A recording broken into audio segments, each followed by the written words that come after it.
What do you put the slow starts down to?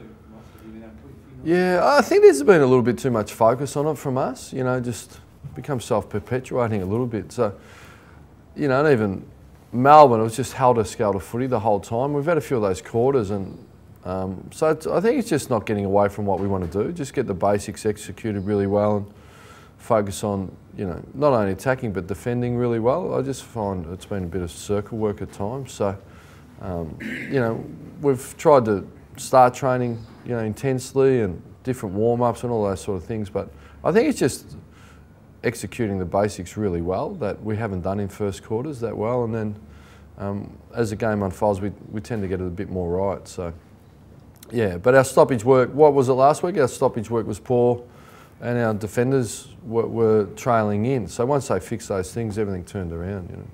GWS have made a lot of changes this week. Does that make them even more vulnerable? They're already a very young team.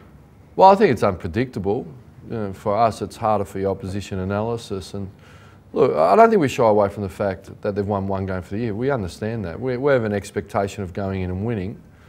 But I think the Richmond Gold Coast outcome is a timely reminder for everyone in this room and our team that league games are really hard to win. And if you get sloppy and you don't concentrate and execute, you can be really vulnerable. So we're in a position when the balls bounce. Stephen Silvani's a really good friend of mine, and he helped put that list together. And what I do know is they picked a lot of competitive beasts. They're a hard, tough midfield, and even against Adelaide, I know they got blown away in the second half, but I think halfway through the second quarter it was 10 points. So let's understand, they're not just going to come and fold like a deck of cards. They're young, really talented players with some experience around them that will come and compete. So I think you really got to understand and respect that. Looking at Kevin Sheedy's comments, he seems to have changed the team a little bit for a little bit more run as well at Addison State. Yeah, well, look, he's one of the great coaches. He understands Subiaco as well as anyone, doesn't he? And so it is about run, and they can really run, you know. So, but we're going to bring a hard edge of discipline and attack on the ball and play our game style, because I feel when we get that right, we play some pretty good football, and then all the results and everything you're talking about should take care of itself, you know. How close was Fyfe this week? That close that he was just in my office wanting to know why he wasn't in the squad. So, yeah, he's basically ready to go, but in conjunction with our doctor, condition and physio, they'd just like him to tick off a few more full training sessions. So he did the one on Wednesday that was full that everyone saw and has been doing extras. He'll do it again today and do some extras, and then all next weekend he'll be ready to go. So it would be way ahead of, not way ahead, but ahead of schedule to have played this week, but next week will be right on schedule. So. Saying that, Ross, had it been, no disrespect. No, it wouldn't have been anyone else. He wouldn't have played. Irrelevant of the opposition. Yeah, sorry to preempt. Yeah. What's the prognosis with Chris May? Yeah, he just a slight tightness in the calf, and we're really confident he should come up next week.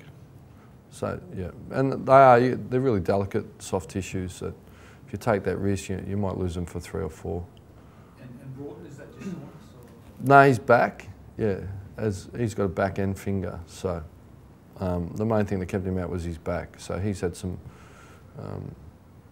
work done on his back and some procedures done that, you know, hopefully we'll see him. You know, he struggled to bend last week. That's why we subbed him out. He was winning the ball a little bit, but he struggled to move. So hence we subbed him out. Just on Morabito, obviously. Yeah. Starting news for him. How's he been holding up? Yeah, I spoke to him pre-surgery, and Simon Lloyd went over with him, and post-op when he woke up, Simon was there and spoke to the surgeon, and Julian Fella, who said everything went, there was nothing unpredictable,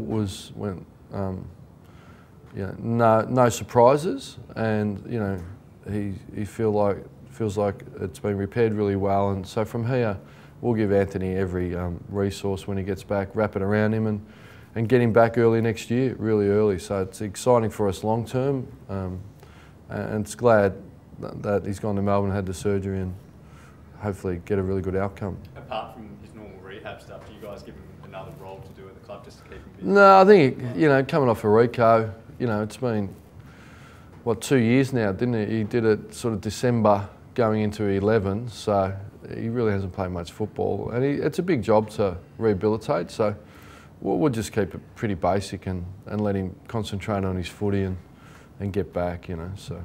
How's he dealing with it mentally? Yeah, it's obviously been a tough road, you know. So, and his parents, his dad Vince, come in, and when we told him the news, and Anthony, and they were all class, you know. They held themselves together really well. I know if it was my son, and particularly had the talent of Anthony Morabito, and he missed 2 years of footy, and he's going in for surgery, I'm not sure how thrilled I'd be. But to Vince's credit, they were all class. They were really supportive of the club, and really keen to get it done. And Anthony's really confident. And as Anthony said, I don't feel like it's a second Rico because I never got through the first one. So, yeah, he's really determined and confident that he'll get back. And where we want to go as a club, you know, those young tyros, we need them to turn into champion midfielders, of which we're really confident Anthony can be one. Just looking at the top 8, have you ever seen a season so close? Yeah, I have. I've hung around a while. What would this year remind you of? I think a lot of people have commented. Look, I think clearly the teams we've played, you know, I think there's been a, you know, Hawthorn and Collingwood for us and West Coast with a full complement pretty much, bar their early injuries, had a significant gap in performance from anyone else we've played. And then I think from there it gets really even. So, but I'm just really worried about ourselves, trying to improve our footy and trying to win enough games to give ourselves an opportunity to play finals football. But yeah, it really is, because for a couple of years you had the superpowers really, like Geelong were really strong, and then Collingwood and the Saints had a couple of pretty dominant years. So it's really evening out, and the wheel's turning for a few clubs. So we aim to keep improving and burrow our way up the ladder, you know. Yeah, with your percentage at the moment, it's a fair bit lower than some of the other sides in Yeah. the eight. Do you feel that you're probably going to need 13 wins? I don't know, there's 7 games left, we win 7, I don't think we'll be talking about percentage. So, So obviously yeah, the goal is it's irrelevant to me, percentage. yeah. Yeah, it's a side issue, yeah. There's plenty of games to be won. With Maine out, the 3 tools, Clark, Bradley and Griffin, expecting all. Well, we've got to make a final decision, you know. They've been tipping a little bit of rain. Does Clark come in? Has his form been strong enough? Although structurally, you know, do we shuffle McFarlane forward? Or do we go for a bit more run? So we'll get through the final training and put that final team in. So that's the final decision that we've got to make. I didn't see the game myself, but a lot of people that watched him play Waffle last week, Zach Clark, sorry, Yeah. said he wasn't all that flash. What was Yeah. Well, structurally, we've lost a tall forward, a third tall in Maine, and Zach's been a part of that contingent all year. So, well, and he's a young player that's played 12 games already for us, so 12 out of, 15 or 16. He's been a pretty solid contributor for us, so, you know, sometimes you look at it in totality rather than in isolation of the 1 week. And, you know, it is difficult to go back to Waffle. They play a different game style, different positions, different teammates. It's pretty hard just to be in the groove, you know, when you change all the time. So we always take that into consideration as well.